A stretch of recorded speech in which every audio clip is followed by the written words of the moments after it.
Okay. Well, welcome everybody. Thanks for joining us on Earth Day. I think that's kind of interesting. Great day to have our meeting. As we always do, I will kick off with a quick safety message, and then we'll do introductions because we actually have the new authority member we want to introduce.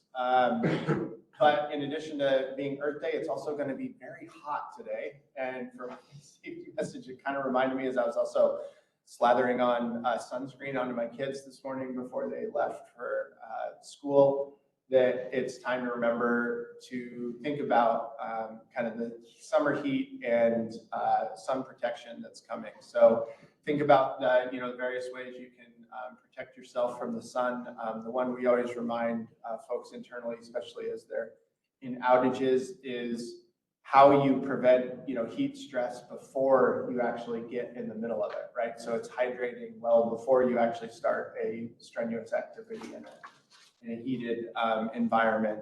It's applying sunscreen before you actually get out and start doing things, and make sure you're reapplying. If you're not really hydrated and you start doing a strenuous activity in the heat, you're much more prone to heat stress, even if you're thinking, well, I'm drinking water throughout, because that's just sort of replenishing some of the stuff you're losing, but not actually staying ahead of it. So anyway, as we head into the summer months, as we're getting some of the summer heat early today, it seems like, just keep that in mind. So yes, as I mentioned, we do have a new member of the authority. Ronnie Smith joins us, and so I will let him introduce himself, and then I would like everybody in the room and our board members on the phone or on the WebEx to also introduce themselves. So Jeff, do you want to start? Sure. Jeff Fox at University of Virginia. Dan Stoddard, Dominion Energy Chief Nuclear Officer. Scott Copple, BWXT. Ken Walter, Mason University. I'm Ronnie Smith, and Yes, please. I'm really a citizen representative with 43 years nuclear background, from 12 years in Atomic Energy Commission, early DOE, and I ended up retiring from BWXT as president of the BWXT Technical Services. I also had 3 years with Kojima. So I'm familiar with the French program as well. Good morning, glad to be here. Welcome. April Wade, Virginia Nuclear Energy Consortium. Tom DePonte with Framatome. Larry Corky, Virginia Department of Energy. And Rich Diddams, Vice Provost at Liberty. Gene Graycheck from the American Nuclear Society. Bill Briscoe, George Washington University. And Randy, do you want to introduce yourself? Yes, Randy Heflin, the Senior Associate Vice President for Research and Innovation at Virginia Tech. All right, and then I think what we will do, I'm trying to see who else we have. Is there anybody else on the line that we want to introduce? Chelsea's here. Chelsea, welcome. Chelsea Jenkins from Department of Commerce. And yeah, Will, we will introduce you as we get into your portions of the presentation, and just seeing if we have Christine yet. But we're gonna go, Will Payne, we'll do your update first, because I know you have a time constraint. So I think everybody knows Will, but we just want to, as we've done in the past, have an update on kind of everything that's going on down in Southwest Virginia, and hear a little bit from Will. So Will, I'll turn it over to you. Sure. Thank you, Mr. Chairman. Can you see my screen? Yes. Okay, perfect. Just Will Payne, kind of representing a bunch of different entities, but today the Energy Delta Lab and the Southwest Virginia Energy R&D Authority. And pleased to have the Department of Energy here. That is vital to our work, as it is, I know yours. Just a few updates. Actually, we'll probably have three updates. So first, more on the legislative side, I was around the General Assembly quite a bit this session. Obviously, a lot of activity, and we're just really pleased to see how well there was, there's a lot of how well folks work together, a lot of collaboration, between the administration and members of this authority and of the Virginia Nuclear Energy Consortium. I do want to especially thank April Wade, working actually to support legislation I'm going to talk about related to the Southwest Virginia Energy R&D Authority. It was a tough session, and there's a lot of patience involved and a lot of hard work that should be recognized. That she and both, and then also Will Clear and Chelsea did to support this industry. So I think this mention of two bills that we had, companion bills that may be relevant to to your authority. We recognize, so we had two bills, Senate Bill 1116 and House Bill 1781, that we thought would be helpful to strengthen our authorities, ability to compete for federal dollars. So the authority's objectives include, promoting opportunities for energy development, around creating jobs and economic activity. Everything's kind of viewed through that lens.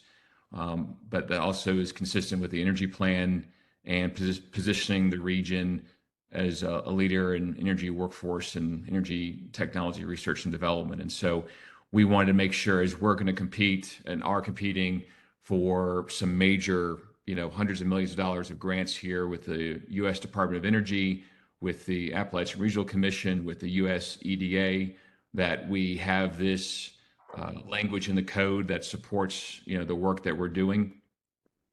The bills kind of reflect the authority's work output, updating what we thought the authority would do 3 years ago, including referencing what is in the bill, called the Southwest Virginia Energy Park, and staying away from parks, as we like to do here, and really focus on what this really is. And as a lab here, it's referenced as a nonprofit collaborative in the bill, and wanted to make sure we tied the work that we're doing with the Delta Lab to the authority. And the authority, while it does not have any sort of oversight over the work of the lab, it provides, very important, it serves an advisory role. So we added a bunch of different language there around, different technologies. It's about supporting energy development of projects generally, and then we called out some specifics. So it doesn't exclude any technology. And so we added a bunch of different technologies: energy storage, geothermal,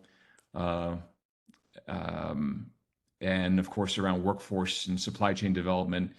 Unfortunately, I'm not going to question the General Assembly's wisdom, but our reference to advanced reactors and advanced nuclear reactor technologies was removed. But I'll repeat, that doesn't change anything that we do.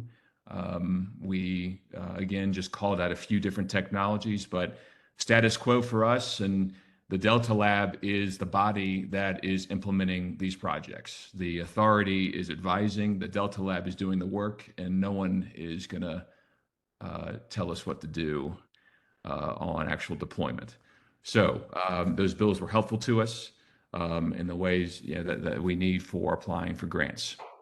Number two, I'm really excited to be hosting about 20 different coal community leaders, coal impacted community leaders from around the country in June, to see what we're doing here in Southwest Virginia. And so the National Association of County Organizations has created this program called Building Resilient Economies in Coal Communities, BREC. It's a coalition.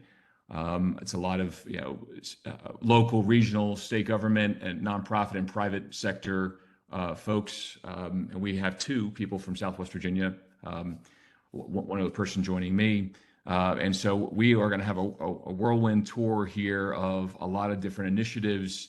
One of those being the work around redeveloping, repurposing previously mined properties, and with our partners, Virginia Energy, are really going to talk about what is it that Virginia is doing right, what is it that we're doing unique, and how are we getting ahead of reclamation, in order to prepare properties for development right away to suit the needs of, in our case, a lot of clean power developers. So we're excited to have these people here, and we're going to put on a show. Number three, we talked, it wasn't the last meeting, it was probably 2 meetings ago. We mentioned the Department of Energy's Grid Innovation Program, GRIP. We submitted a concept paper due in January, and we're excited, and with the support of our federal delegation entirely, Senators Warner, Senator Kane, and Congressman Griffith, supporting this concept of a transmission line extension. And so we may have showed this graphic before, but Southwest Virginia is a little unique with our utilities in the region. We have 3 utilities that serve the area in Wise County, and I think Mike Hatfield, County Administrator from Wise County, is probably in the room today. Wise County has been, I couldn't say more about bending over backwards to explore every opportunity around energy. And in this case, Wise County is served by Kentucky Utilities or Old Dominion Power, almost exclusively. And, we as a Delta Lab have access to a number of properties, looking currently at 6,000 to 7,000 acres of properties to redevelop in very specific ways for certain projects. This concept is about constructing transmission infrastructure, and I think it's relevant to any rural area around Virginia. But constructing this infrastructure to accelerate the development of clean energy on, in our case, mine lands, to enhance grid resiliency and reliability, and to increase service capacity to the area. What we're talking about right now, we have projects. It's just under $8 billion worth of clean energy projects across the board, and it is extremely exciting. And this is all just in one county, by the way. And we are going to need incredible. We're going to need to move an incredible amount of power here, and need to plan for that here over the next few years. And so this project is really important. We'll show you just so you can see this path here. And the goal is getting to PJM. Kentucky Utilities is not in PJM, and as we have generation, solar and other types of generation, we need to make sure we get to PJM, and that's the goal of this project. And so we are excited to, this is probably a 15 to 20 mile, transmission trunk line to get to AEP territory that is in PJM. And, this grant could pay for, up to $100 million, but it's 50% of the cost. And, the developers otherwise are going to pay their share. But if we don't get this support, we're not going to be able to unlock the potential in the region.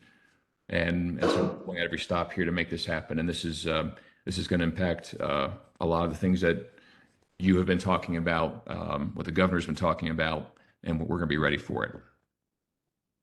Any questions? Any questions for Will? Well, great. Well, Will, thank you for the update. I know you're obviously welcome to stay on, but I think you might have time constraint. So, but we appreciate the update, and we'll keep you on the agenda for sure. Thank you very much, Mr. Chairman. Great. So next, I believe, yes, Christine is on. So we are lucky to have Christine King from the GAIN program. She is the director, and GAIN stands for Gateway for Innovation in Nuclear. Christine has a long history in the nuclear industry, both on the industry side, on the investment side, and R&D and advanced technologies, and now is leading GAIN's efforts to ensure the deployment of innovation into nuclear and communities. So I asked Christine if she would spend some time with us. I think many of us are familiar with GAIN, but I think some of the work they've been doing over the last year or two is really could be helpful and applicable here in Virginia. So thought it was a good time to get an update from Christine on all the things that GAIN is doing. So with that, Christine, welcome. I will turn it over to you. And I think you have some slides to share. I do. Thank you for letting me spend part of your morning with you. I'm proud to say I started my nuclear career in Virginia 30 years ago. I spent the first 10 years of my career working for Areva in the field, supporting outages around steam generator inspections and operability assessments, working with guys named Tiny that aren't tiny, right? So, but I do want to share a little bit about what we've been doing. As the nuclear technologies move closer to commercialization, we again are moving with the technology, I think is the best way to describe it. Our early efforts have been focused on the developers and helping the developers use the national lab resources to further their designs. But now we're also working locally. Okay, can you see the slides? Yes, we've got Okay, it. perfect. So what we're doing is similar to helping developers who are new to nuclear. We're helping states and communities and local leaders understand what's going on in new nuclear and help them answer questions. All not in an effort to advocate for nuclear, but just to make sure that people have the information they need to make constructive decisions. So I'm going to dive in here if my computer will cooperate. So we've kind of ended up with kind of two phases of GAIN, right? I'll call it inside baseball on the left-hand side here and outside baseball. And one of the challenges I think with the nuclear industry is over time we've developed quite the little echo chamber. So deliberately coming outside of that echo chamber and leaving our decimal points behind is an important aspect going forward as we engage in the states and localities to think about where we might build these facilities in the future. But let me talk just briefly about some of the things we're doing on the left-hand side here inside baseball. Our voucher program is very well known, and we're very proud of the progress that we've made in that space. And then most recently, we have finalized the procedures associated with sharing legacy documents. So those are the first two places I'm going to start today. So the short story on vouchers is we have awarded 79 vouchers. We've completed 56. And we've worked with 45 different companies to date. And that's all in 7.5 years with less than $30 million. I don't know I think $30 million over 45 companies is a minuscule amount of money in this industry. To explain a little bit about vouchers, and I want to go through this in case this is something that makes sense as things move forward in Virginia. This might be something that's worthwhile considering. So first of all, these are not a financial award. Kind of the simplest way to describe them is you write the work scope for national lab staff to execute, and I pay the bill. There is a 20% cost share. That does not have to be cash. And the value can go up to $500,000. From the time that we close the cycle, it's open 4 times a year, but from the time that we close the cycle to award announcements is 6 weeks. So you're not waiting forever to figure out whether you got the award or not and whether the work will be done. We have a standard CRADA, that's a cooperative agreement. We do not negotiate that. That's less for your lawyers and more for mine to make sure that we can actually get to work quickly. Just to show you a little bit, if you're interested to know, as time has gone on, we are seeing more end users apply for these vouchers. Most recently, we have awarded vouchers in December to Dow Chemical prior to the announcement of the X Energy project moving to Texas. In the past, we've done some work with Eastman, and these are looking at how nuclear energy might support industrial applications. We've also awarded some vouchers around reprocessing.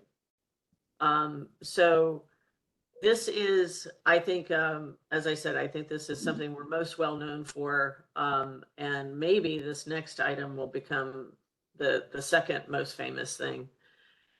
One of the challenges, so what is legacy documents? As many of you in the room know, the Department of Energy decades ago built and operated a number of the designs that we're considering for today. The information, the design information, the drawings, the data, the operational data is all incredibly valuable as we're designing new systems. The challenge is if that information is export controlled, you need a process to release that information to a private partner. And the other part is typically you are not identified as a private partner unless you are funded by the Department of Energy or you are co-sharing a project with a national lab. So what this project does is allows us to share legacy data, export controlled or not, without having to have a funded contract with the Department of Energy. And it really creates equity across the board for folks that are developing new technologies. There's a lot more involved in this, but if you're interested in some of the legacy data from the national labs, and it does not need to be just Idaho National Labs, but all the laboratories, we'd be more than happy to help. You don't have to know the exact document you're looking for. You can call us and tell us the kind of data you're looking for, and we will go on a scavenger hunt and find it. All right, switching gears. So as I mentioned in the beginning, as our technology moves closer to commercialization, and I think you guys are aware just based on the activity that's going on in Virginia, there's more stakeholders who are new to nuclear that need to engage in these local and state level conversations. So we serve as kind of an honest broker in these conversations. I don't have a technology to sell. I can introduce you to what these new technologies are about, how you might think about them fitting into future energy systems. We can share what we've learned from other states and how they're approaching consideration of nuclear technology. And so the most important thing that we're doing in this space, though, is I don't have a templated, and maybe the next slide gets a little bit more into the detail to share with you. So let me, before I go to that next slide, let me explain a little bit of what you see on the slide. On the left-hand side is, the left corner is just showing you the states that we have been involved in, following legislation, talking with local leaders. We are, and it's kind of twofold. Sometimes it's economic development teams, and sometimes it's legislators and energy committees. Sometimes for example, in Colorado, it's the local counties themselves that have coal stations they're concerned about. On the right-hand side, to help specifically in states where they're considering either new legislation or looking at legislation that's on the books, we have compiled a summary of nuclear-related legislation. That's the bottom right box, and categorize that such that with this interactive map, you can not only look at, for example, if you were interested in zero emission credits and other financial provisions, you can look at if you have that legislation in your state, but you can also look at the legislation that's available or on the books in other states. So this is helpful for states that maybe have recently lifted a moratorium and now they're looking at any other legislation that may either need to be strengthened or simplified as they think about permitting a project going forward. The upper box is our summary of what happened in the 2022 legislative sessions. Whether it passed or not, we tried to track all the bills that were going through the state level processes last year. Rough guess is that website for 2023 would have at least double the amount that we had on it last year. So we're in the process. And on this particular website, we are working hard to just give you, again, kind of categorizing those bills, allowing for you to sort, to look for similar bills across states, and giving you a quick description of what was in that bill. There's no analysis here. It's just information that can be used. So to give you an idea of when I talk about local engagement, what does that mean? Well, first of all, local engagement doesn't happen without having the right partners. So GAIN is not going into communities where we're not invited. I don't have a map over here in my house trying to check off every state in the nation, although that could be fun, but that's not our objective. We work ahead of time trying to understand not only who the local or regional leaders might be, but also understand the drivers for the consideration of nuclear technology in those areas. And what I mean by that is for some states that have decarbonization goals, they're clearly trying to understand potentially how nuclear and renewables might be good partners. In other cases, as I've mentioned before, when you're dealing with fossil fuel dependent states, this is about economic preservation and transformation of their economy. And there, the pressure may be coming from neighboring states that do have aggressive decarbonization goals and are demanding clean energy. Fossil fuel dependent states primarily are energy exporters and industrial centers. So they're also getting pressure from their industrial customers to deliver clean energy.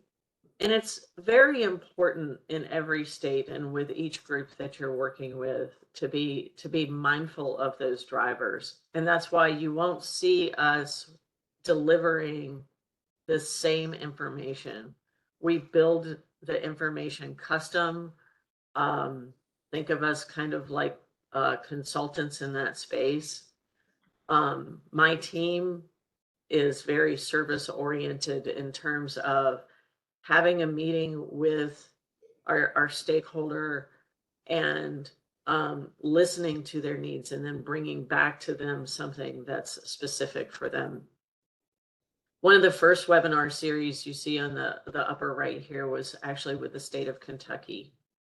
So we partnered with the Kentucky Office of Energy Policy, and the state at that time was not ready to talk about nuclear. They weren't really ready to talk about transitioning away from coal, but they did need to talk about future energy planning and what a new energy future might look like. So we talked about energy planning in the context of all of the above. And through that, we introduced how advanced nuclear may play into an all of the above scenario. I'm very pleased in kind of the response that we have. This was a webinar series with the utilities across the state in Kentucky. And then we also ended with a workshop there. So Kentucky has moved from this start to they just in this legislative session established a working group on advanced nuclear that owes recommendations to the governor by the end of the year. So and that was in the span of less than 18 months. So we have the ability to help people develop a common language quickly to support the speed at which these conversations are going. After this meeting today, I guess this is just my day to be in Virginia, at least virtually. I have been working with the Southern Environmental Law Center. We were invited because of the conversations that are going on in Virginia and Tennessee and North Carolina and Georgia, really throughout the Southeast. The energy partners, or the partners in the energy practice at the Southern Environmental Law Center, were interested in understanding new nuclear, the regulation, the regulatory process, public engagement. So we've been working with them for three Fridays. For fun, we call these Vision Fridays. And today is our last Vision Friday, where we'll just be talking a little bit more. The questions have evolved over time in these conversations. And today's discussion is kind of how does this look at a utility commission level when they're considering new technologies and how that might be priced. The last thing I'll mention is I work directly with the front office of the Office of Nuclear Energy, where they have specific support with NASIO and NARUC and the Governors Association and NCSL.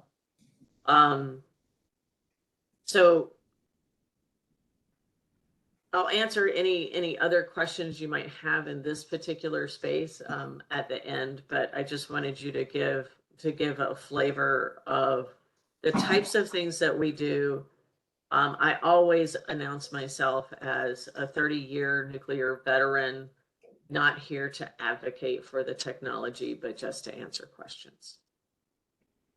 Switching gears a little bit, and I guess kind of feeding off of the previous presenter, we have been doing work specifically in the coal to nuclear space, really focused on these energy community transitions. I'm going to come back to our case studies on the left-hand side. One of the most valuable things that we've done, though, is on a monthly basis, we bring together the researchers that are working on this on the nuclear side of the equation.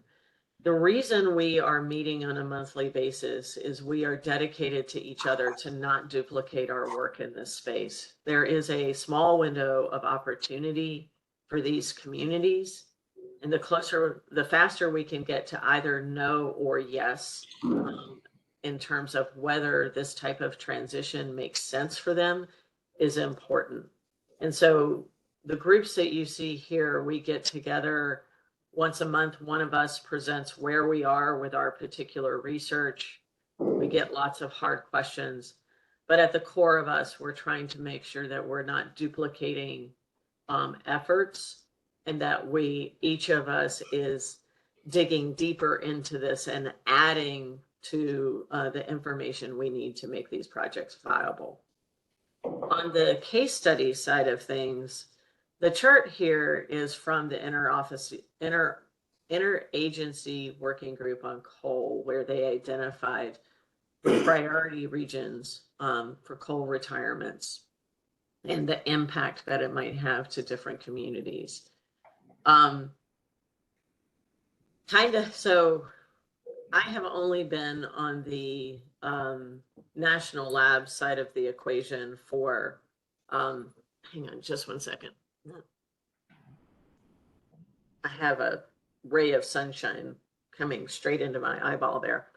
I have only been on the national lab side of things for 3 years, so I really come at a lot of the work that we do at Gain with a commercial background.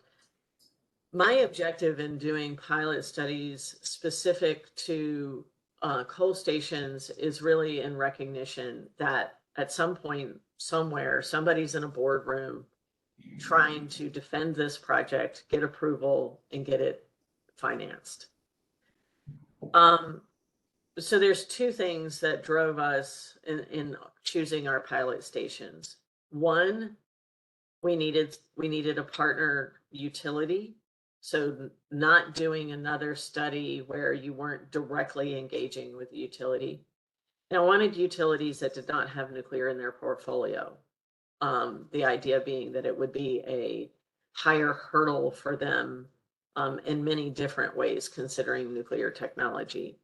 And then we were also looking at whether it's the ownership or looking for unique features of the business case, such that as we do our pilot projects, hopefully what happens is with a handful or so of these people, other stations might recognize aspects of themselves and in those projects, in those models, and be able to come up to speed a little bit faster. Let me tell you a little bit about Coronado Generating Station. It's owned by Salt River Project. It's in St. John's, Arizona, 4 hours east of Phoenix.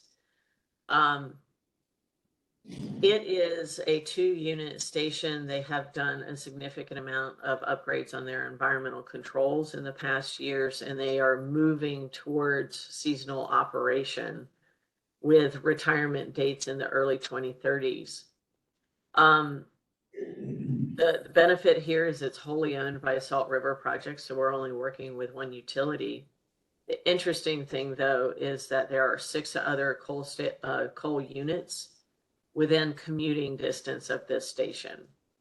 It also sits in Apache County, which crosses into Navajo Nation. So we've been engaging with Navajo Nation. The mayor's office of St. John's is involved. Mayor Spence also works at the plant. So sometimes I have to ask him which hat he has on when we're talking.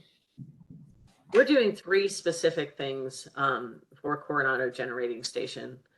We're doing what I would call probably the first 40% of a siting evaluation, using EPRI's siting guide, looking at exclusionary and avoidance factors. So if they wanted to site a new nuclear plant here or a large light water reactor, helping them understand if there's exclusionary factors that prevent you from siting, think seismic activity that can't be changed, or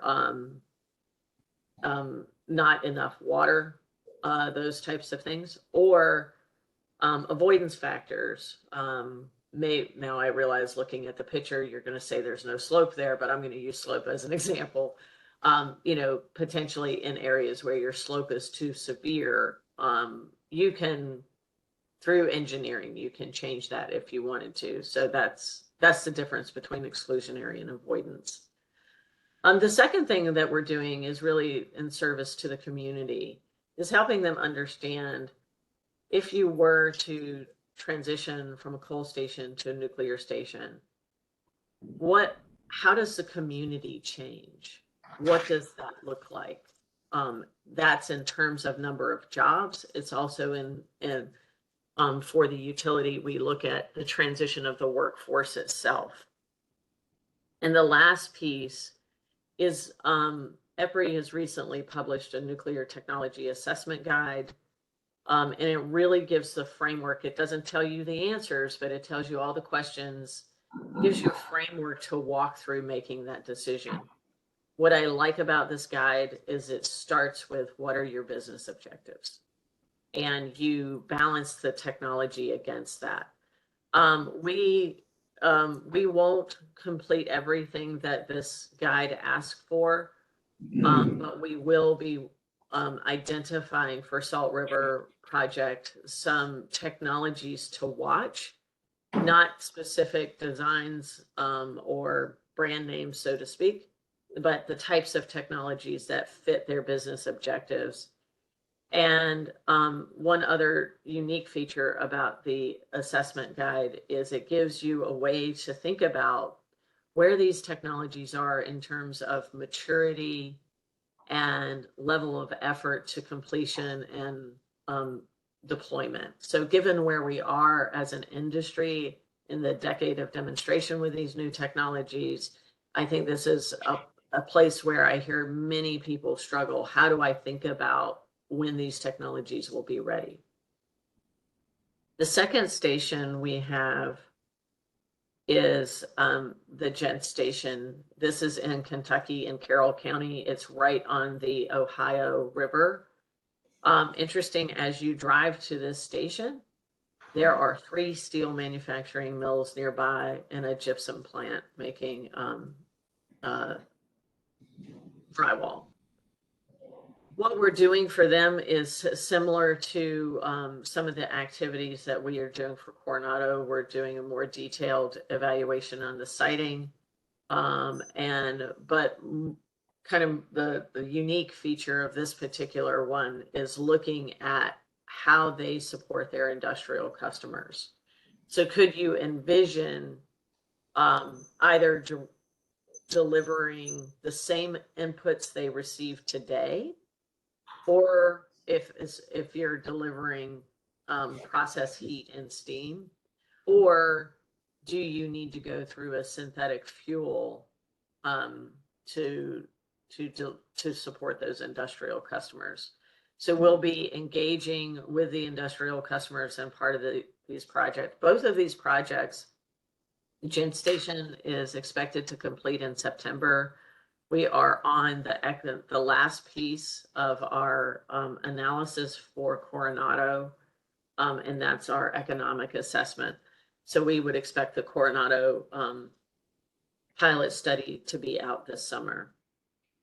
The last report I want to point you to is the Loan Programs Office published a liftoff report. They did this for 3 different technologies, but they specifically focused on advanced nuclear as well. Again, I think this is a useful report in understanding what full-scale industrialization will look like. And this is based on adding 200 to 300 gigawatts of advanced nuclear. They go through and look at all the different models and why they chose that particular number. And if you'd like an introduction to the researcher that did this work, be more than happy to make that. Julie's really a great person to talk to. That is all, well, and this is actually one of my favorite charts coming out of that particular report, looking at how we might think about the features of our energy in the future and how they measure against one another. And they were just in one chart trying to capture how all of those technologies compare on these different features. And that truly was my last slide. Great, thank you, Christine. I think we do have time for a few questions. I've got one, but I will open it up to our group. Scott? I have 2 questions that are not necessarily related. Scott Koppel, BWXT. Thank you so much, Christine, for your presentation. I'm curious, and I'm asking this question, sort of thinking about deployment, which I appreciate using that word just about on every slide, but also manufacturability. And I'm curious if you have an example or 2 where a GAIN voucher has at least gotten a step closer, several steps closer, because I understand what GAIN is and what it's intended for. And if you can't mention developer or company organization name, that's fine if it's proprietary for whatever reason. But I am curious if you could give us an example or 2 that where you saw the direct benefit of getting one step closer to deployment, or perhaps even being utilized today with maybe X Energy or TerraPower, since with their ARDP, big demo programs. Yeah, so I think initially, and I'm gonna share this just because I think you might be interested. Hang on, I thought I was gonna share it. Come back. I did put a backup slide in, as all good nuclear people do. So just to give you an idea, this is, you can see over time, we have had primarily, this was developers. We've now seen suppliers start to step in and use the voucher program, specifically either tackling, doing some modeling associated with being able to deploy that component. A lot of this has been in the molten salt area. You'll see up here with the molten salt reactors, being one of the largest beneficiaries of the voucher program. And I don't think that's because of the nuclear aspects of molten salt reactors. I think it's really associated with the challenges of, pumping and the corrosive nature of molten salts. But you also see utilities and energy users that are coming in. And so when I think about deployment from a utility perspective, we have some of them coming in. TVA in particular is doing a study to look at where they might site new nuclear within their service territory. We also have utilities or non-utilities.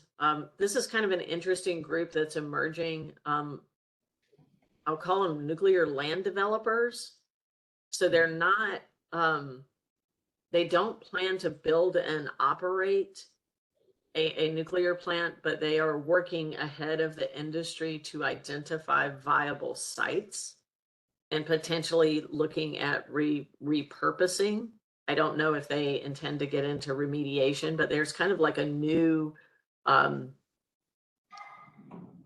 support system in the supply chain that's emerging around that. This gives you an idea of where the vouchers have focused in the past. And again, I think just because of the nature of where we've been, you see this a lot where you might imagine around reactor core design.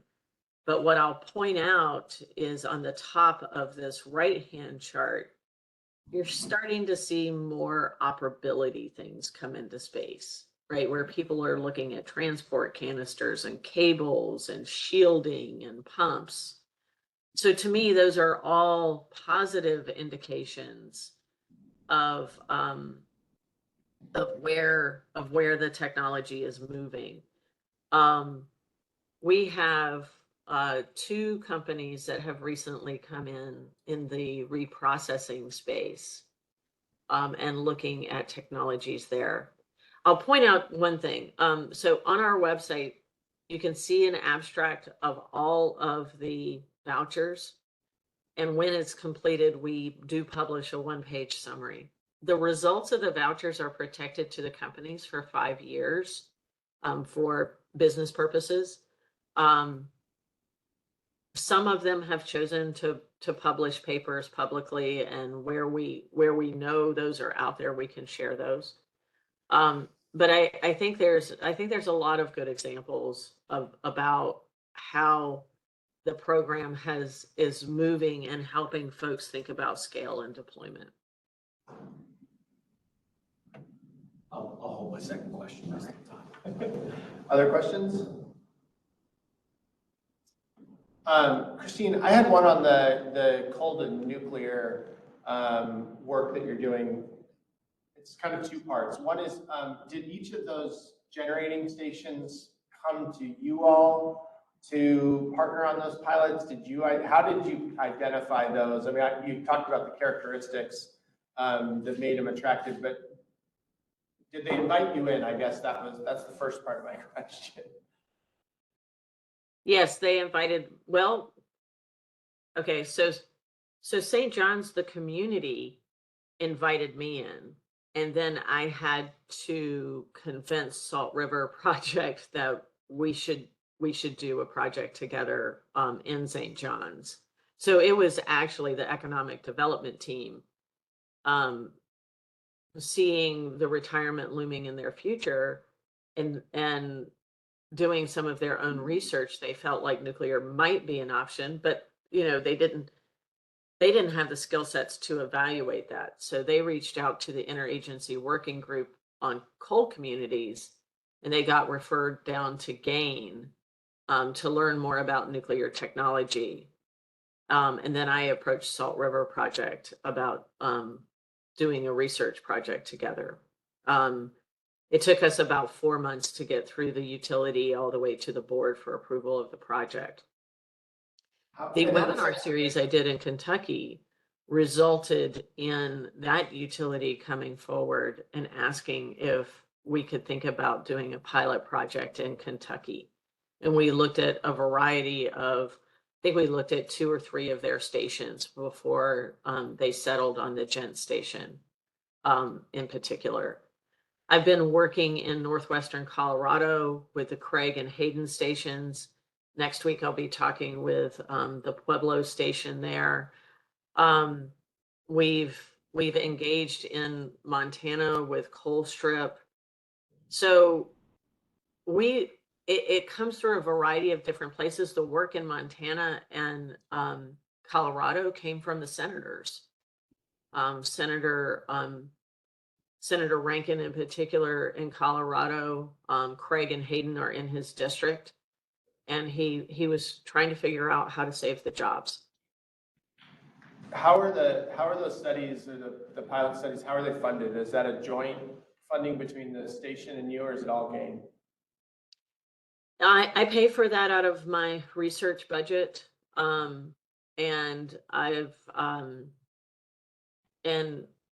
I don't know how many pilot studies we will end up doing in this space, but that's the nice thing about the way GAIN was created. We were created to be flexible and nimble to be able to do these types of pilot studies. The only request I have, so as you might imagine, there's some things, I'll talk specifically about the Salt River Project again. We're working with the integrated resource planning team. And so some of what is in our documents to them are probably business sensitive information. All my ask is that they allow us to publish a public version of the information. And I also ask them to be a peer champion to other coal communities or utilities thinking about the same transition. So that's kind of what I get back on my investment of time and dollars for the station. Scott, did you have another? Unless someone else does first. Go ahead. Yeah, Christine, Scott again. Tom picked up on where I was sort of going with my next question was regarding the coal to nuclear and the feasibility studies that that GAIN is engaged in. I'm curious if those have included, and maybe they do, maybe they don't, anything on the economic side in terms of informing the actual business case for the communities and the operators that are there now. Maybe not. Do you mean the cost, the reactor cost, or do you all of the cost of doing business? If I'm going to build a reactor, replace in this case, in terms of what kind of energy generation I'm going to have, on the grid. I'm just curious if that piece is something you all are doing, or if it's not. If that's just another factor that we need to always be thinking about when it comes to deployment.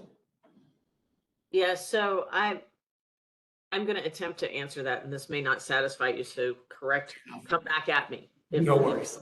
If I don't hit it right. So from an economics perspective, we start with the business objectives. And I think sometimes digging in here and looking further out in terms of not only what they want to do with that station, but potentially what's going on at a state or regional level. In Arizona, in the Appalachians, you know, a lot of folks are thinking about how to support hydrogen hubs, right? So the economics in the beginning become, are you going to use this facility for more than electricity generation? So that's where it starts. And in some cases, they're like mandatory for electricity generation, and we understand how much demand is increasing over the next couple of decades. They're looking at other retiring sources in Arizona, like they're following the license, the existing license for Palo Verde, and when that might come offline. Supporting hydrogen hubs locally, also thinking about how the technology might enable other industries. Like, what else could I attract? So that's when you start to get in not only to the manufacture of hydrogen, but also potentially thinking about advanced manufacturing or other. So it starts to get into the supply chain. And so when we're working with economic development teams, it's really looking at maybe more of a strategic map or roadmap and how you might think about, now that I have this technology, what else could I do with it? One of the biggest holes we have in this space is, and the hardest question to answer right now, is how much will a reactor cost? And there's research to point to in terms of, you know, what we expect in terms of the learning curve and where, and the research that has pointed to what price point do we need to achieve on, you know, LCOE. We are currently on the game team trying to figure out how to get some anonymized cost data with some uncertainty bands out that can be useful in this space, primarily, and thinking about, especially if you think about integrated resource planners, what is the performance in terms of dispatchability and flexibility, but having the cost and the time associated when we might achieve that cost. So that's how we're looking at the economics. The economics on a county basis is really understanding, you know, how many jobs you'll have at the station itself, how many jobs does that induce in the community, and what you might expect from a tax basis associated with having that technology in the community. Thank you. Any other questions? Okay, well, Christine, I have one last one. Just, can we share your slides? Because those are great. Absolutely. I will send them to you. I want to finish with one announcement. We're pretty excited. We're partnering with the Nuclear Energy Institute and EPRI. In the fall, we will be hosting a meeting specifically dedicated to coal to nuclear. I'm sure you guys are aware that there's many panels out there in nuclear meetings talking about coal to nuclear, but the devil really is in the details for these projects. These communities have small windows of opportunity. So when we set the dates, it will probably be in the late mid-October or early November timeframe. It's going to be close to you, I think. I have not secured my location, but it's probably going to be in a neighboring state with a shared name. Okay, I think you guys got that. Okay. So, but yeah, we're excited to, it's not easy to pull off a conference like this in less than 6 months notice, but we think it's important and helpful. Just one thing, I would love to know more about the meeting, the BREC group as well. April, maybe that's something you and I could follow up on. It'd be nice. It's already on my list. Great. Anyway, thank you so much. I hope you guys have a great rest of rest of your meeting and ask for what you need from Gain. We're here to help. Like I said, I don't have a standard set of products that I'm selling. We will go to work and customize things that are useful to what you guys are trying to achieve. Thank you, Christine. Really appreciate it. And yeah, we'll share the slides in. Any follow-up, we'll point them directly to you. But thank you very much. Appreciate it. All right, thank you. Do we still have, is Will still on? Yes, Mr. Chairman, I'm here. Great. So I'm going to turn it over to Will Clear for any updates on the energy plan execution. Thanks for joining us, Will. Sure, appreciate the opportunity here. And Ryan's got some slides that he's going to share here very shortly. And both Ryan and Chelsea could do this presentation, so you guys drew the short straw to listen to me today. But if something happens to me, they can certainly pick up the baton and move it forward. But we've been extremely busy in the last couple of months since the release of the plan. I know I presented the last time talking about the energy plan and where that was going to take us. So today I've just got a couple of slides here and kind of talk where we're going. Again, Will Clear, Deputy Director of the agency. Ryan's having some problems there getting the presentation up. Is it up, Ryan?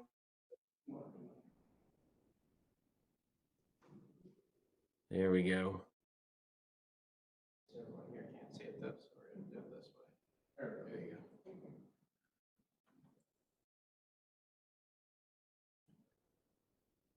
All right, I think we're ready, Will. Okay. So go ahead and just flip to the first slide there, Ryan.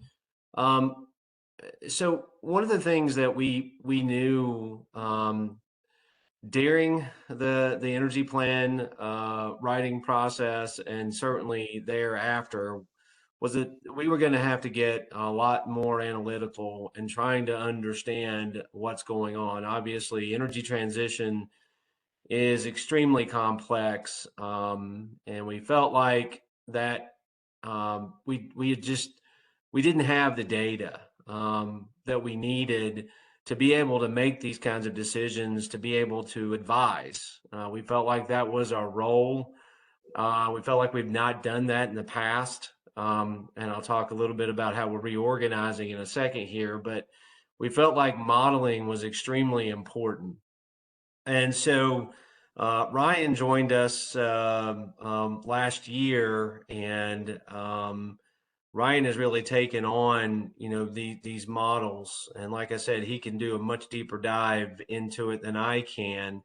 But what we really felt like we needed to do was look at this, and analyze it at a very detailed level. And so we felt like from a pyramid approach, we needed to start at the ground floor and figure out where we needed to go from an energy perspective for the Commonwealth. And so we're starting to we titled these models as we're moving forward, and eventually they'll all sort of combine up into a very dynamic energy systems model. But model one was important for us to sort of build that framework, and it was entitled SMR affordability.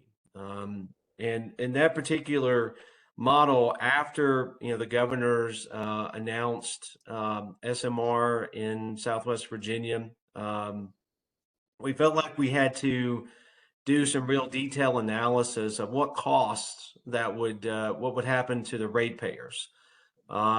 We believe that on other initiatives in the past, like offshore wind, we didn't have the data, and it wasn't a data-driven approach, and we wanted to change that. So Ryan spent the better part of a couple of months really diving into the cost of advanced nuclear and how that fits into Virginia's rate base, which again is model number two. But what we found in model number one, obviously, is the things that most of you already know, is that, a first of its kind reactor can be done affordably to the ratepayers.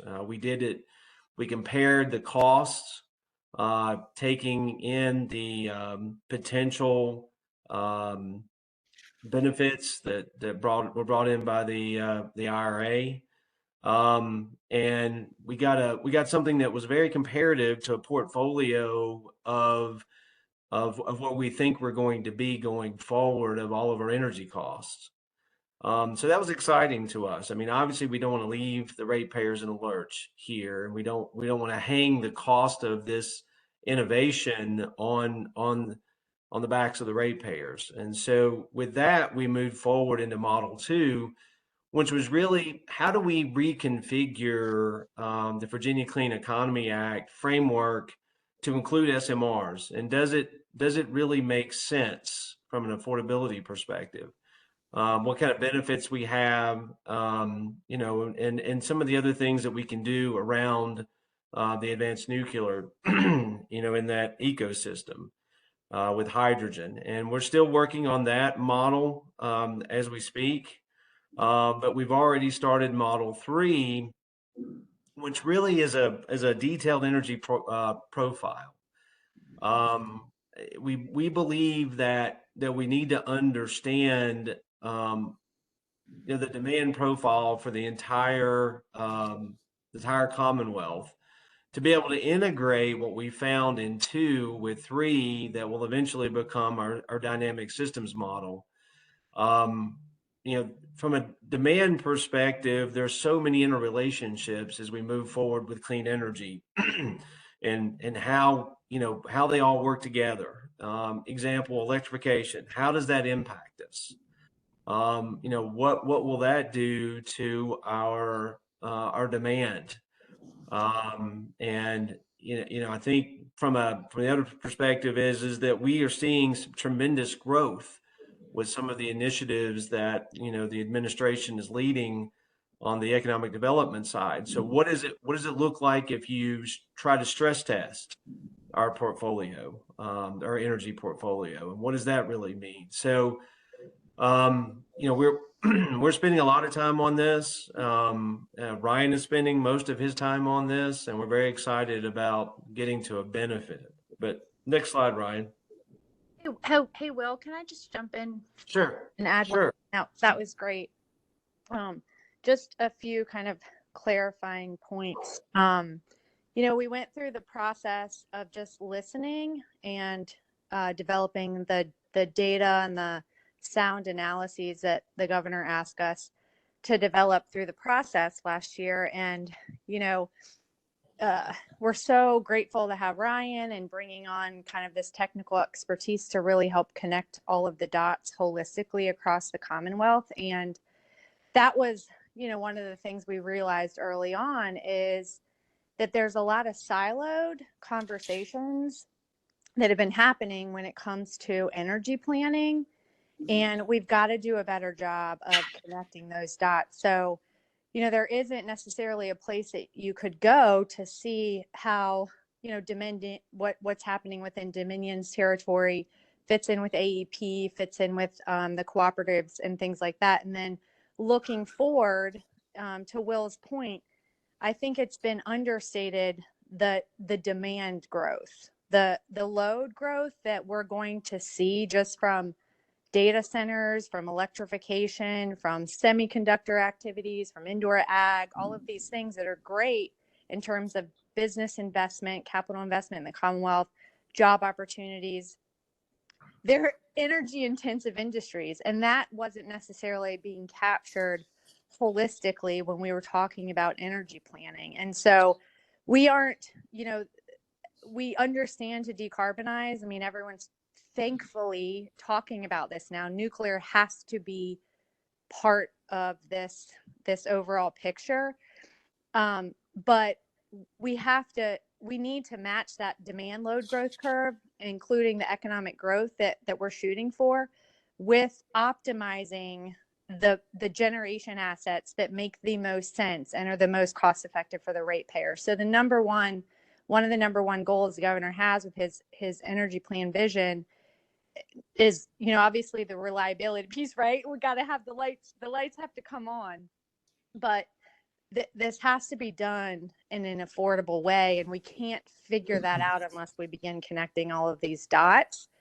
And we don't know if any other states are doing this. We're trying to figure that out and benchmark, but we can't really find a great example of a state kind of building this dynamic energy systems model to really understand from a holistic perspective what's going to happen. And then how do we do a better job of informing legislators and other decision makers?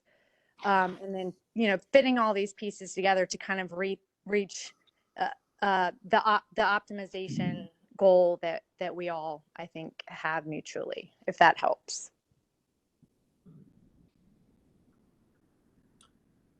All right. So how do we get there? And you know, this slide that I took out of another presentation had a lot of org charts and things like that. We're not really ready to present org charts yet. But a lot of people don't realize how Virginia Energy is organized. Our state energy office is housed in Richmond and really has the responsibility of being that trusted source for information, you know, for everyone in the Commonwealth, including the administration, the General Assembly, partners that we interface with every single day. The old configuration of that group, it was called the Renewable Energy and Energy Efficiency Program. And did a lot of great work to push renewable energy, has a great energy efficiency program that saved local state entities over $1 billion since its inception. But we needed it, as I said, to become more analytical, and we need to be more focused on how the energy plan lays out what really is important in these principles. If you go back to the energy plan, there were 5 principles. What we're doing is we're using 3 of those principles to reorganize into teams. One team will focus on reliability, one team will focus on affordability, and then we'll have an innovation team. And we are, like I said, we've made some moves on the manager side to sort of reconfigure the entire office, and we're looking forward really to getting some folks sort of focused and moving forward, you know, on these teams. Next slide, Ryan. So the other thing that we've really focused on is federal grants. Everyone in the room knows about this and knows about the great opportunities that are within the bipartisan infrastructure law and the Inflation Reduction Act. So right now, I mean, the way we sort of look at it, you can see the numbers, but the most important number is the $1.4 billion, which we think that we are competitive for. And we're actively pursuing opportunities or grants to go after that 1.4 billion, and a couple in the nuclear space that we're looking at right now. So we're very excited about this. The governor makes the statement all the time, and we need to get more than our fair share of this money. We talk about affordability to the ratepayers. This is an extremely, you know, it's a once in a lifetime opportunity to reduce the cost to the ratepayers by deploying these dollars to buy down the cost of potential generation, or on the housing side to improve efficiencies for homeowners. So as we really see cost of energy going up, we have the opportunity, if we work hard and we partner, to actually lower those costs. So we're spending a tremendous amount of our time doing this kind of work. And I think that really concludes prepared remarks. Do we have any questions? Any questions? Okay. Well, thank you, Ryan. It's good for all your work on this, and Will and Chelsea, thank you for the update. I think, this is good to have every quarter and just understand where things stand and where we can be engaging. So yeah, really, really appreciate it. All right, thank you. Can I just Yeah, mention very briefly, Tom, I'm sorry, can I ask a question?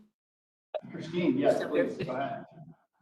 Are you, the White House made an announcement a couple weeks ago, regarding an additional investment tax credit or production tax credit if you deploy clean energy in coal communities? Okay, so you're nodding. All right, I just want to make sure you had seen that. Yeah, we're following that, and we've identified obviously all of our coal communities. And Christine, I loved your presentation. It's not just because you actually pronounced Appalachia correctly. I really appreciate what you're doing. We love to work with you guys. I know April's trying to set up a call with you. We've identified all those communities, and we would like to work on some education efforts together if we can. As we look toward transitioning those to nuclear sites. No, we'd be more than happy to help. I think with the clean energy credit and then now having this additional opportunity for coal communities, it's like clean energy being on sale. Yeah, and I think it's a really great opportunity for these communities, and more than happy to help. Great, thank you. Okay, yep, I wanted to mention something that Virginia Energy and the SCC will be participating in for the rest of the year. It's the Advanced Nuclear State Collaborative. It's a joint venture between the National Association of State Energy Offices and the National Association of Regulatory Utility Commissions. And the intention is to exchange questions, needs, and challenges related to planning and deployment of new advanced nuclear generation. So it'll kick off next week. We're heading up to Pacific Northwest National Laboratory, having a tour of the Bramatone facility up there as well. There are 23 states participating. And as we progress, or as our action items that come out of that, we'll let you know. But it should be an informative process over the next year or so. Yeah, I think in talking with the neighborhood folks in advance of your trip from a Framingham perspective, it did get me thinking as you progress through the process this year, whether it's you, Larry, providing, kind of an update on the outcome, or someone from, spokesperson from the group, I think that'd be a good update to have on the agenda for this group in the future. Yeah, great. I wanted, April, if you can hold for just 1 second, because I know Rich has to head out at 11:30. So before that, I think the only thing we need to vote on today is just on approval of the minutes. So if we could take a couple minutes, if you haven't already looked through these, take a quick look. If we've got any changes, I've got one small one, and then we can.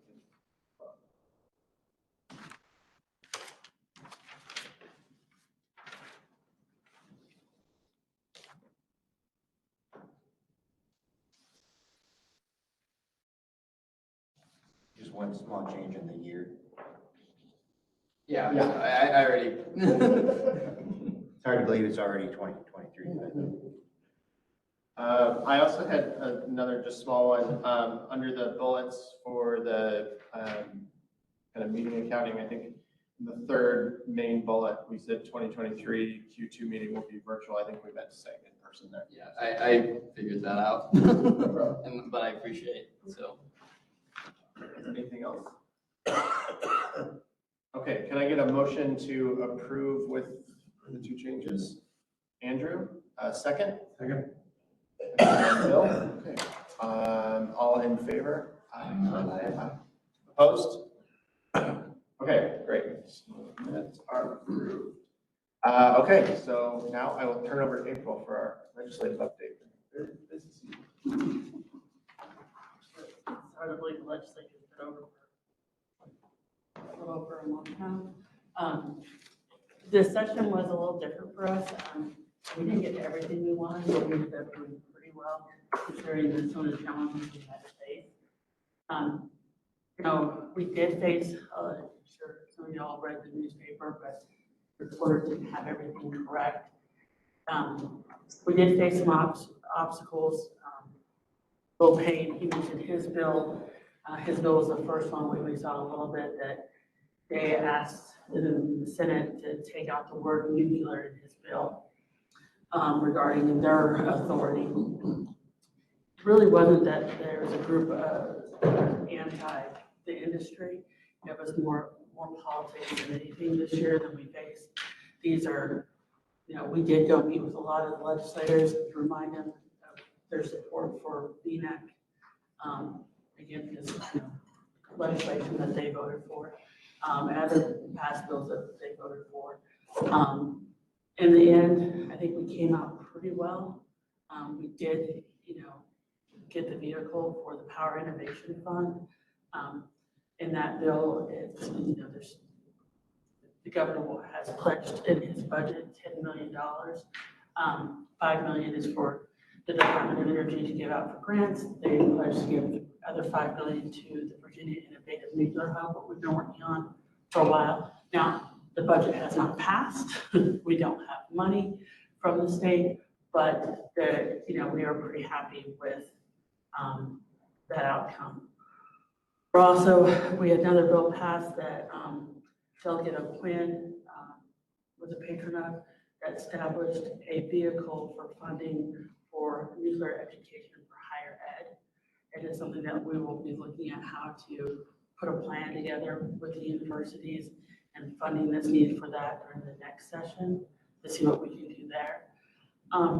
We did try to get nuclear power to be included in the renewable portfolio standard.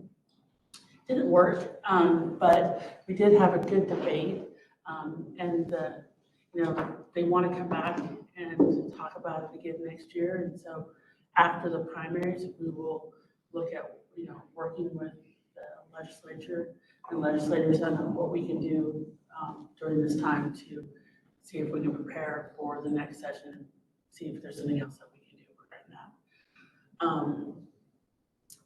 I think that's a good overview on the legislature. It was a long one, but it was good. On the hub, although we don't have the funding, we have been meeting. We hired Bob Bailey. You'll remember him. He actually was on the board for quite a while to help us put together the documents needed the governing documents to establish the hub and how it's going to operate. We have a working group between industry and the universities to put this together. The law firm that we used, lawyer Berkeley Horn, who we used to establish BNEC years ago, is working pro bono to help us put the documentation together that we need for the bid hub. So regardless of the state money, we are moving forward and putting the hub together and looking at opportunities that we can work to get the hub up and running with other grant opportunities. So hopefully the budget will pass this year, but if not, there is still plans to go forward and actually get it off the ground. The SMR working group, we have not put a meeting together this year yet. I have a speaker lined up, so we will be seeing updates to getting that moving again, and looking at dates also to go in the Southwest to bring some of the experts that we have on the group that come down and meet people in the communities. Other news, we do have some new members of BNEC. We are up to 14 members now. X-Energy joined this week. Holtec joined a couple weeks ago. So we have, our membership is definitely growing, and I'm excited to have everybody involved in the conversation. And I think that's really, there's a thing, a couple other things that are going on. MIT reached out because they have a summer workshop for NGOs, elected officials, press, guns, and people in the state invited to go that, and that is 3 days at MIT just to learn about the industry. Energy communities, it's funded by the Department of Energy. They reached out. Also, they're gonna have that thing in Paducah, Kentucky next month, so I got them some names from some communities here, leaders to educate them again more on the industry and how to engage. It's interesting. I was on a phone call last week, I think, or the week before, I can't remember at this point, but Idaho now is actually, they have it's like a kind of a state energy consortium, but it's heavily focused on advanced nuclear that they're trying to stand up. And I think Virginia has become an example for a lot of other states. I know, what Kentucky did in their legislative session is almost, it's not a carbon copy of what we've done here, but it's very similar. And so I think we're ahead of the game there. There's a lot of interest in understanding how this has been successful, which is great. Kentucky and Idaho actually reached out to us for information on how we operate and how lessons learned. Idaho actually used, I had to message the person during the meeting, they used the term strategic roadmap. And I said, funny you should say that. There actually is one that exists in Virginia. So, but anyway. Yeah, and next year, believe it or not, we will be updating the strategic plan. Next year will be 4 years. Yeah, so that's another one. I forgot to mention, we actually were mentioned in a hearing this week, VNEC. and the innovation of Jeremy Harrell, who presented this committee before, mentioned this. Any questions for April? Okay. So I'm going to keep the updates kind of short, but Ryan included in the meeting items that he sent out in the email. I would just encourage you, there's a Bipartisan Policy Center did their own, not their own, but they did a coal to nuclear report. It's kind of the latest version. There's, as Christine said, there's a lot of groups that are looking at this, but it's got a lot of the latest and greatest details if you're interested in that. And then I would encourage, if you haven't already, take a look at the Pathways to Liftoff report on advanced nuclear. That was included as well. I think it may be interesting either for our next meeting or last one of the year, if there's interest from this group in having someone from DOE, one of the authors, provide a briefing on that report. I think at the very least, one of the things I found most interesting is it does put some kind of parameters, or at least a little bit of a horizon on deployment needs. I mean that it's very ambitious, whether we can meet it or not, but it at least provides some perspective on how much advanced nuclear is going to need to be deployed by 2050 to get where we'd like to go from a transition standpoint. So yeah, and Christine mentioned, the authors are very good at briefing. So if that's something of interest, we can set that up. I would just echo that, Thomas. I've been briefed. We were one of the, I don't know, hundreds of folks that were interviewed, and had to, I don't know, we'll say input, and help them with their research. But I think it would be a benefit that Julie or someone else from that team present to this group. I would just echo that. Are there any other announcements from members?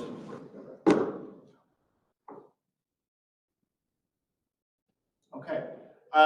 So I think we'll work with Ryan. We'll probably look at, kind of summer timeframe where we will start the process of getting our, annual report going. But we'll send out a doodle poll for those. We'll try to, as best we can, avoid August. I know most people it's vacation time, but I was thinking July, September, November, kind of similar to last year. I think that would, September, November, we really hammer in the annual report and get those knocked out. So we'll send that out. Okay. Ronnie, again, welcome. Thank you for engaging. Great to be here. So now, we'll open up to public comment. Is there, before we go, sorry, Erica, 1 second. Christine, did you have one more comment? Yeah, on the coal to nuclear space, keep your eyes out. Clean Air Task Force will be the next group to publish a report in this space. The research group got to see a draft of that work. I think it's again, diving deeper into this. And Gain will be publishing some companion work to the liftoff report around supply chain. We were really looking at talking to suppliers, looking at the different components that we might need to build for an advanced nuclear fleet, and how quickly we could come up to scale and deployment, and what the concerns were. Just to preview, I know this won't surprise those folks and you guys in the room, but workforce was a consistent concern in being able to achieve scale and deployment and supply chain. I will also try to remember to make sure to send those reports when they become available, but or you could just follow us on social media, because that's the way we communicate a lot as well. Thanks. Before we do public comment in the room, is there anyone on the virtual meeting that had public comment? If you could virtually raise your hand so we know. Okay, I think we're good. So, Erica? Yes, hi, good afternoon. Erica Gray, Rankin County. I'm a volunteer at the Virginia Sierra Club. I want to start off with, first of all, that nuclear energy is not clean energy. From the very beginning of mining uranium, processing, turning it into yellow cake, et cetera, all the way down the line to decommissioning, which is going to be the big business, and forever waste. And besides that, we cannot say it's zero emissions. That is not true. Every nuclear power plant that's running on a routine basis releases radioactivity into our environment through gases and liquid effluents and all kinds of filters and everything else that has to be taken away to a lower level radioactive dump. So it's a falsehood to say it's clean energy. And I would agree with Senator Craig Deeds that mentioned at the legislative session that nuclear energy simply is not renewable. And that is one of the reasons why that bill failed to try to reclassify nuclear energy as renewable, because it simply isn't.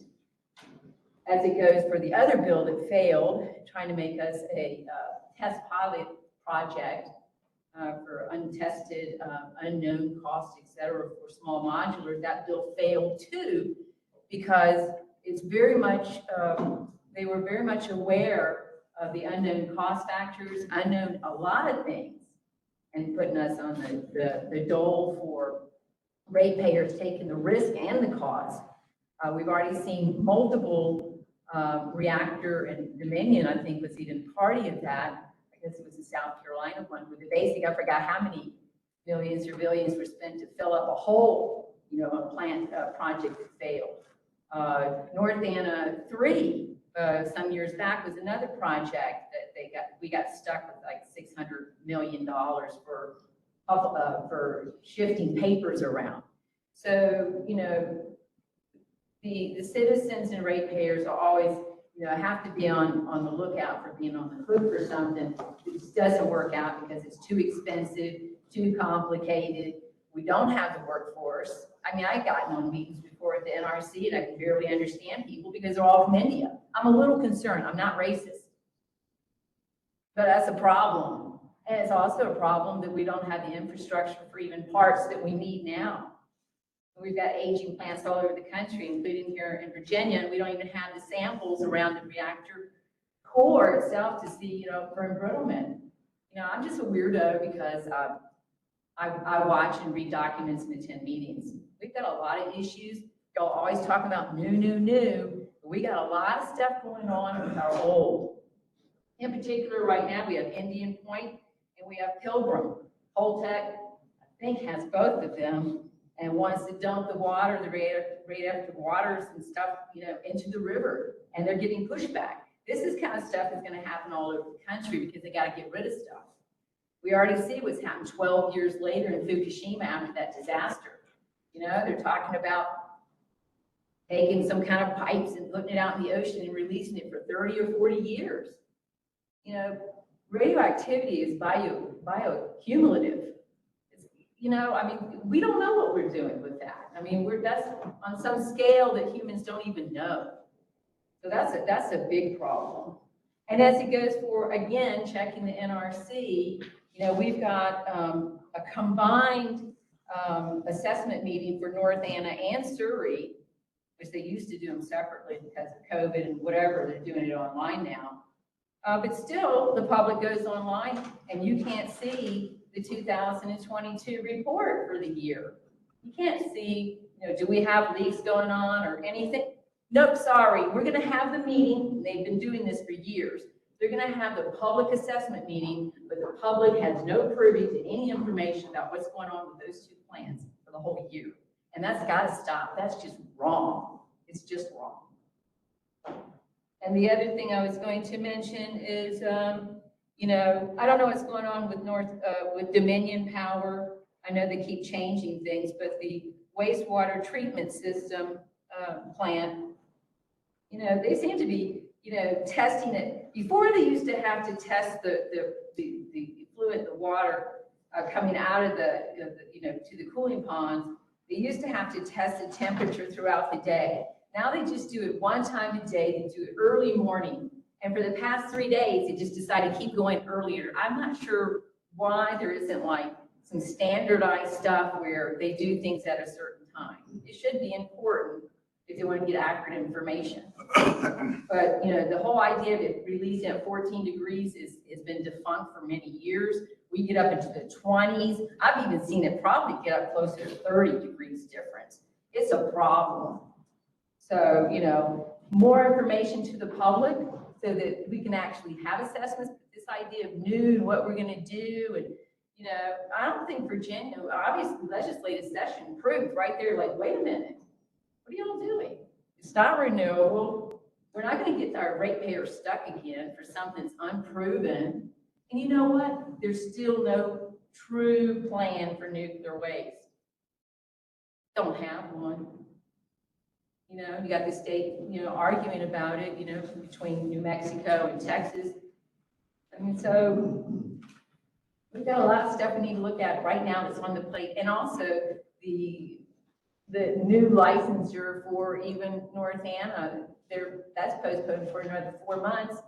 NRC doesn't even have the staffing. So we don't have the staffing, we don't have the employees needed, we don't make the parts. I just think that y'all are continuing, just like the NRC, putting the cart before the horse. I want to be protected. I live here in Virginia, and downtown, both plants encompass the downtown region in the 50-mile evacuation zone. It just seems like there's a lot of, lackadaisy, like, oh, nothing's going to happen thing. But what, and then half the time we don't even hear about it until later. Was it the Minnesota power plant leaked 400,000 gallons of radioactive water. Public wasn't even alerted or anything until later. And last time I heard, that was March 20th, that I think they've already gotten like 25% of the water, back. There's a lot of problems going on, and when you deal with nuclear, it's dangerous, it's toxic, it's expensive, and I think y'all really need to look at what we got going on right here. And these containers that we're putting waste in, they're only scheduled to maybe last 100 years. So even at North Anna, when they go to check, they lift up one canister and they look under there like one time with the GoPro camera to see for cracks. One out of all the rest of them that are out there on the lot. I don't think that we should be banking on luck, because we could really screw up our state. So I hope that y'all do get the education and people are willing to somehow, watch over these plants as they age, and especially get into the decommissioning and waste. Because I don't think we have a knowledge yet on all, if you take one spent fuel pool that's been re-racked, more than it was designed originally to contain, they're full, and they're full with all kinds of different levels of burnup. I mean, I don't know. I don't know where the science is really coming in here. In North Anna, I haven't heard about Dominion's plan yet. Where are we with that? Have they opened up the canister? I don't think yet. We don't even know how the fuel's going to do. I would like to see this Nuclear Energy Consortium authority people in this room and alongside with the NRC, really address what we have right now and stop being like putting all this other stuff ahead of things. Because what's going to happen, it's just a matter of time. There's going to be an accident and it's going to be somewhere in our country. And it's not going to be pretty. And it's all because y'all are focusing on the future instead of looking at what we have right under our nose right now. And that's what I'd like y'all to do. Thank you. Any other comments? I just like to, I'm Mike Hatfield, I'm the county administrator in Wise County, and I just like to thank this group for what you are doing. We cannot survive. The electrical grid cannot survive away from it right now. We have to come up with new methods of providing electricity. And we in Southwest Virginia have been energy leaders in the state for over 100 years, and we'd like to continue to be those energy leaders. So we're appreciative of you all. We're appreciative of Will Payne and the Delta Lab and Will Clear and the Department of Energy and all the things you're doing.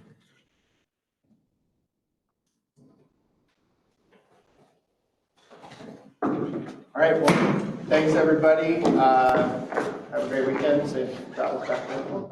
You too. Good to see you.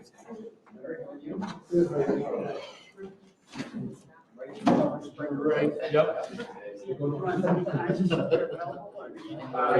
I got it.